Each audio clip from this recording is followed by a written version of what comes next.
Okay, well, it's now 6:05, and I'm showing that you are our only participant that is logged on right now. So we'll get started, but um, I'm gonna go ahead and unmute you just because it's just you.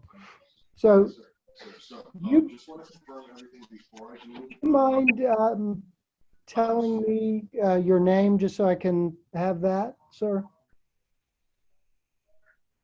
Can you hear me? Yes, Okay. Do you mind just giving me your name? Because I turn in a report about the neighborhood meeting. my name is Dan Judy, Judy, last name. Uh, I own the lot that is directly northwest of the one that we're referring to. Okay. Okay, great. So just to kind of give you a background, in the county, if you're applying for certain zoning approvals, the code requires you to hold a neighborhood information meeting, prior to submitting the application. So everyone is aware, neighbors in the area are aware of what's being proposed, know the process so you can participate in the process fully. And so for a telecommunication tower, you have to get a special use permit approval. And that involves submitting the application to the staff review, staff makes a recommendation. There are two public hearings. It goes to the planning commission and they make a recommendation to the county commission, and there's a final hearing before the county commission for deciding whether to grant or deny the application. The very beginning of that process before we've actually submitted the application. And so what I wanted to do now is I'm going to share my screen, which hopefully, if this works correctly, I've got some aerials of the property and then also the plan, kind of site plan showing what is proposed, where it's proposed on the property. And I'll just run through that. And then when we're done, if you have any questions or comments or anything, I will answer them to the best of my ability. If I don't have an answer, it's something where I can, find out and respond to you by email or something. So with that, I am going to attempt to share my screen. Hopefully this works.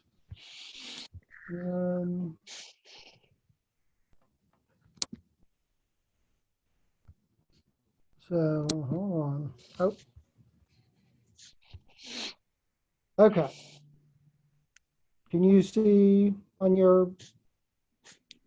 my screen where I'm showing an aerial of the Yes, property? Okay, great. So, I mean, you're obviously, so I think you said your property is here to the northwest. that's correct. Okay, so this is the property. You're obviously very familiar with it. Living in the area, it's a vacant piece. I just have two more pictures kind of zooming in on it. It's a vacant property now. There are wetlands kind of on the southeast area of the property. And I'm going to go now to the site plan, which will show you where on the property we're proposing to have this tower. So bear with me. Okay. So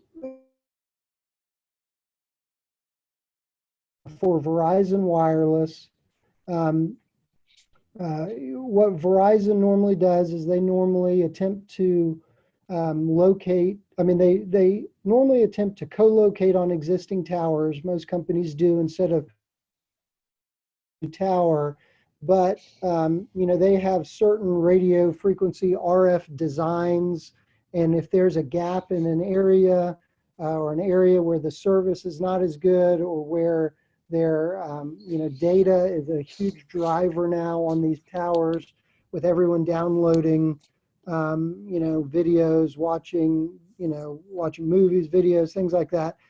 Data is a big driver, and so that can also be the basis for the need. But Verizon, has determined in their RF design that they need a tower in this area, or new antennas in this area. So There are no existing towers, and they have a limited search ring where the tower is needed. So in this search ring, they do not have there's not an existing tower structure on which they could locate at the height they need for their antennas to provide the needed coverage. So that's why they are proposing to construct a new tower. And so this is an aerial which shows generally where the tower is proposed to be located here in kind of the northwest corner of the parcel. And so normally what happens and is happening in this situation is Verizon leases from the property owner 100 by 100 foot area for a tower compound. And then obviously they also get an easement to access that. And so you'll see there the easement runs along the north end of the property. It's a 30-foot easement that then provides the access to the proposed tower location.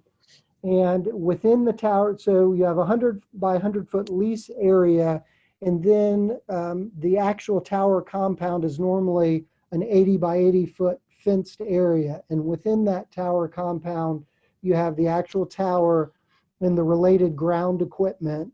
And it's within a locked fenced area. And you'll see that on some other pictures coming up. This shows generally the setbacks of the tower, where the tower compound is on the property. It's set back. The actual tower is about 146 feet from the north property line, almost 900 feet from the east property line, almost 150 feet from the west property line, and 490 feet about south property line. So it's set back, and again, it's set back in an area that is uplands on the property. This sheet shows, it may be hard to see, but the wetlands are down here. And so the county requires a wetland buffer. And so you can't locate in the wetlands or the wetland buffer. So as you can see here, there's the wetland line here. And then there's a 75-foot wetland buffer. We can't locate within the wetland buffer, and that's this second line above it. And so as you can see, those tower compound and access to it is all in the uplands portion of the property, outside of the wetlands and the wetland buffer area. And then on this next sheet, you'll see this is looking at the tower compound. So again, the tower compound is 100 foot by 100 foot, but the actual fenced area, which is, this area here, is 80 feet by 80 feet, which leaves, 10 feet of lease area on the outside of the fence compound, outside of the fenced area. And so within the fenced area, you have the tower here in the center, and this is showing, where the ground equipment associated with the tower will be located for the Verizon equipment. Now, the 80 by 80 foot area in the size of the tower allows for co-location, meaning you can have Verizon is building the tower and their antennas are going, on one spot on the tower at the height where they're needed. And that dictates the original height of the tower that's being proposed. And then, but there are locations lower on the tower where if another provider needed antennas in an area to serve their customers, they could co-locate on that tower. And that's a county code requirement too. So it helps reduce the proliferation number of towers in an area. But again, Verizon will look to co-locate first, but in this instance, there was no existing tower where they could co-locate on, and so they're proposing the new tower. And this also shows in here the dotted circle within the tower compound. These towers, the proposed tower is a 189-foot monopole tower, and we'll see an elevation of it on a sheet coming up. But I wanted to show you this. These are engineered with fall zones where they essentially have hinge points on the tower. So in the event, highly unlikely event, there is any kind of tower collapse, they have weak hinge points that allow them to fall within the tower compound. So that circle is actually the radius in which if the tower were to fail, it would fail on its own lease parcel there. And let me go. So this sheet shows the elevation of the tower. Again, it's a monopole tower. These are 189 feet tall. These are the Verizon antennas at the top. And again, the need for when you're dealing with RF radio frequency for, wireless communications, the taller it is, the radio frequency the waves come out. And so the taller it is, the more area that they cover and they can provide coverage to. And so in the design of Verizon's system, they have determined that in order to properly fill this gap in coverage and be able to provide, data and offload existing towers, that they need this proposed height for the tower so they can locate their antennas, again, at that height. This is a monopole design, which, is recognized by the county as one that reduces, is not as visually obtrusive as other types of towers. Other types of towers that you may have seen are guide towers that have the, wires coming out to support it. And those are normally on much taller towers that you would have to have guy wires. Or there are what they call self-support towers. Those are the lattice towers that you see, lattice work. This is a monopole. So again, that's the tower, what the tower would look like. This is just getting into the equipment that's on the ground. These are more of the construction drawings. And then it would be, this is the fence compound. It would be surrounded by a locked fenced area, so no one could get to the tower or to the tower equipment. And so those are the basic plans for the site. This is the survey that was done. So this is just the survey, but again, showing where on the property it's proposed. So I'm going to go on, unless you have a question that you want me to go back to a particular picture, I was going to stop sharing the screen, but before I do that, I'm happy to go back to any particular picture or sheet if you want to look at that in more detail.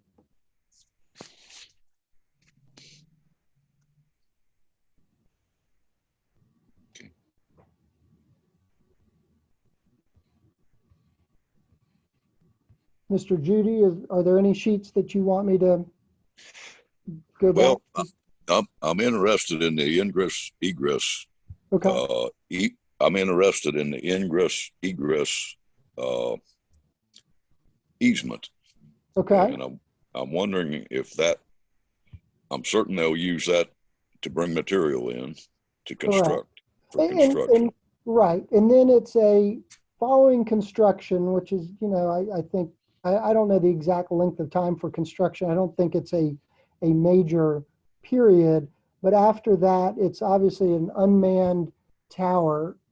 And so it normally gets, I think, one maintenance visit a month is typical for a tower. So it's not a great traffic generator, or the easement area, access easement area won't be utilized a lot because it's just, following construction, there's not a lot of visits to the site that are needed. That easement comes right to the corner. The site property you're referring to Uh, Again, the northwest corner intersects the southeast corner of my lot. Okay, so you're saying it continues, like our easement for the tower will obviously stop right here and then come down to the tower. Verizon will not have any easement rights beyond that. You know, their Gotcha. easement will just be that route that's shown on the plan. So they probably won't make much change to the uh, I doubt they'll need to do much maintenance on the easement. It's Well, open now. I mean, I do think they might, and I don't know this for sure because we're early in this process, but I believe the county will require it to be, you know, to a certain level. I mean, it's not going to be paved, but I think it will have to be to a certain level of gravel or something. But, you know, in case, you know, an emergency vehicle had to go out there for any reason, there will be county requirements that it must meet. Um, um, to be able to provide the access to the tower. And then there'll obviously have to be some apron, whatever apron issues are needed in this area, you know, where they're accessing off the road. They'll require, you know, if needed, certain improvements, you know, to the apron for the vehicle access to that easement. So I think there will be potentially some improvements to the easement area as dictated by the county code. Gotcha. Okay. All right. Uh, Off of that subject, I had one other question. Sure. Will the tower itself, the equipment on the tower, will it have a generator for power? Typically they will have a generator as a backup power source. They will, I mean, they'll bring in along the same easement area outside of the roadway. It's a 30-foot easement. I think the road is 12 feet. So outside of that, it's also a utility easement area. So they will be bringing in power and, you know, fiber optics to the tower, but it is typical for a tower to have a backup generator. I think they are normally natural gas backup generators, only in the event that there is some issues with the, you know, with the power goes out, the normal power goes out. Got it. An outage. Okay. Right. All right. Well, I think you covered most of my questions in your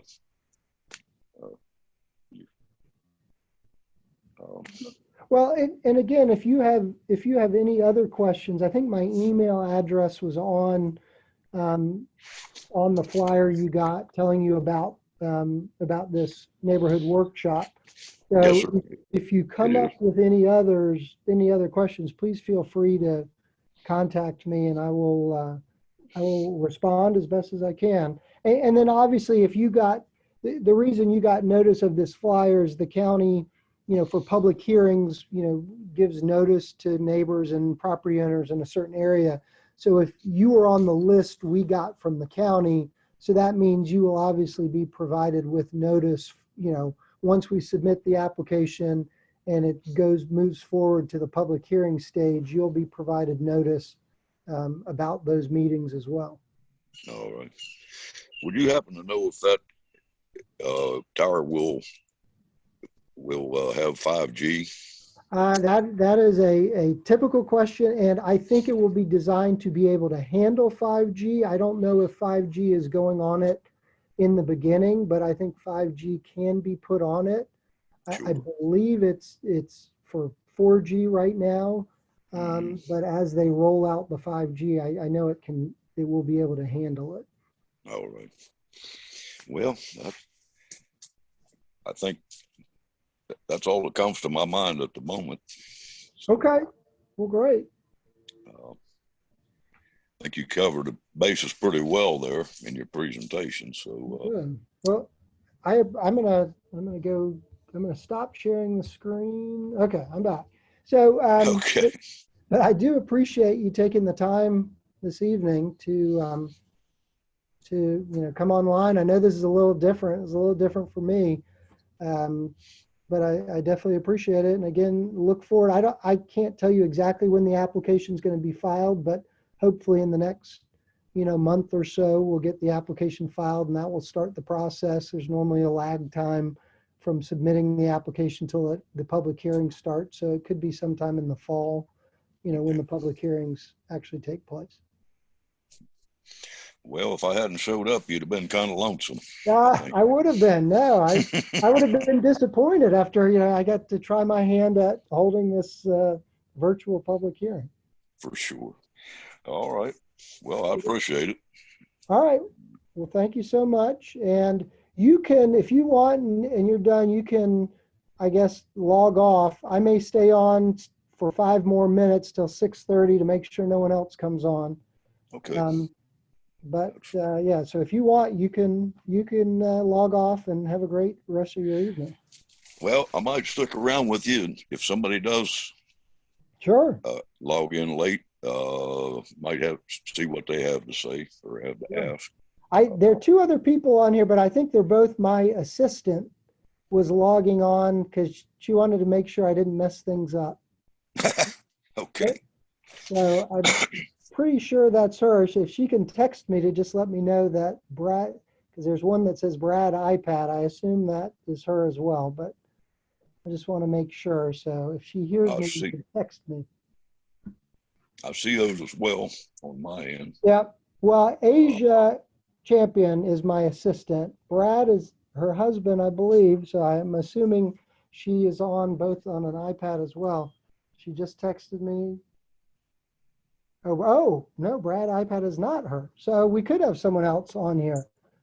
So if Brad, I think you are unmuted. Brad, is there anything, have you been on long that you have seen what you need to see, or is there anything you want me to cover as well? I know he's not using video, but I think he's unmuted. Brad, are you unmuted?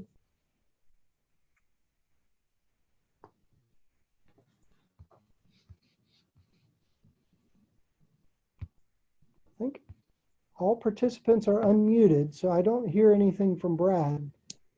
Well,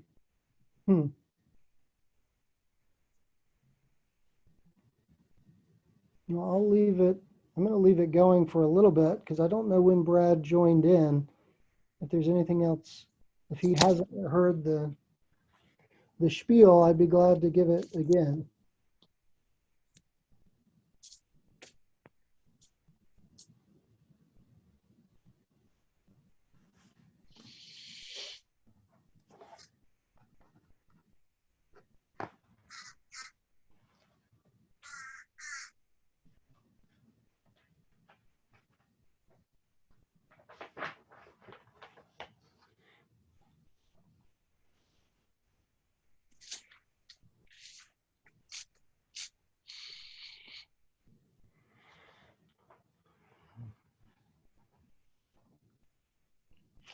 Well,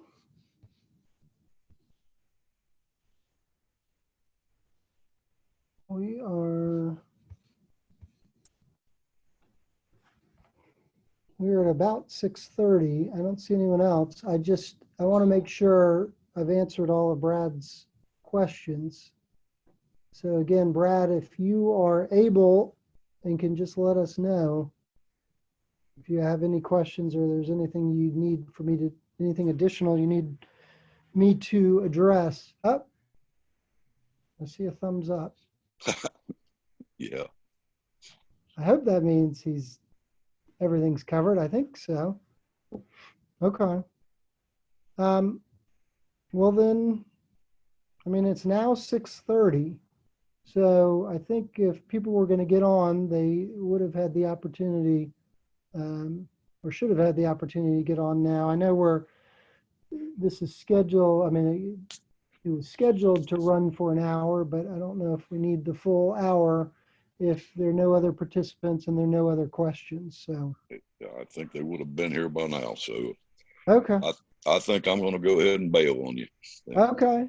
Well, I appreciate it. Appreciate it, James. All right, Dan, thank you for participating. Mm-hmm.